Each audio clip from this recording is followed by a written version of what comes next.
দর্শক আমরা সাভার থেকে অপু ওয়াহাবকে আবারও সংযুক্ত করবার চেষ্টা করব। অপু,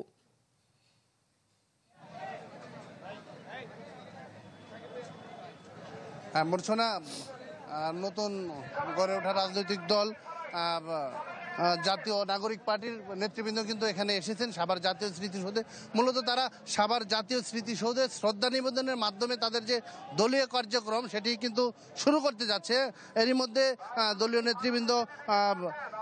নেতৃবৃন্দ কিন্তু এখানে এসে উপস্থিত হয়েছেন। সার্জিস আলম থেকে শুরু করে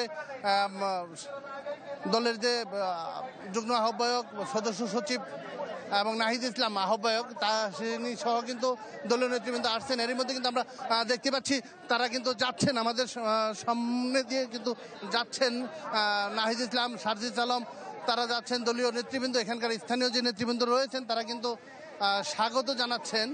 হয়তো আপনি দেখছেন, একটি কথা বলে রাখতে চাই যে সাধারণত কিন্তু স্বাভাবিকতার বাইরে এসে কিন্তু তারা বাসে, অর্থাৎ পাবলিক বাসে কিন্তু এখানে এসেছেন। পাবলিক বাসে এই স্মৃতিসৌধ প্রাঙ্গণে এসে এইমাত্রই এসে পৌঁছেছেন। তারা শহীদ বেদিতে শ্রদ্ধা নিবেদন করবেন। শ্রদ্ধা নিবেদনের পর 1 মিনিট নীরবে দাঁড়িয়ে থাকবেন। তারপর পরে কিন্তু তারা এখানকার কার্যক্রম শেষ করে তারা মূলত চলে যাবেন মিরপুরে। সেখানে যে 24শে গণঅভ্যুত্থানে যে সমস্ত শহীদ হয়েছেন শহীদ স্থানে তারা সেখানে তাদের কার্যক্রম শেষ করবেন। তারা মূলত এই এনসিপি মূলত তারা যেটি করতে চেয়েছেন যে এখানকার যে 71-এর বীর শহীদদেরকে শ্রদ্ধা নিবেদনের মাধ্যমে তাদের কার্যক্রম শুরু করে একটি বিষয় জানাতে চাচ্ছেন যে তারা মুক্তিযুদ্ধের সপক্ষের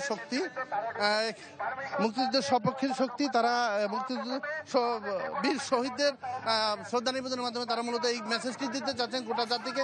এবং একটি বিষয়, তারা কিন্তু তাদের যে দলীয় কার্যক্রম সেই কার্যক্রম সাভারের এই জাতীয় স্মৃতিসৌধে শ্রদ্ধা নিবেদনের মাধ্যমে শুরু করছেন। মূর্ছনা। অপু, আপনাকে ধন্যবাদ। দর্শক, মুক্তিযুদ্ধে বীর শহীদদের প্রতি শ্রদ্ধা জানাবেন জাতীয় নাগরিক পার্টি এবং এই বিষয়ে আরো বিস্তারিত জানাতে আমাদের সাথে সরাসরি যুক্ত হয়েছিলেন সহকর্মী অপু ওয়াহাব। মাঠের অলরাউন্ডার আমি, আর ঘরের allrounder Tylox. Tylox toilet cleaner, clean মানেই টাইলক্স।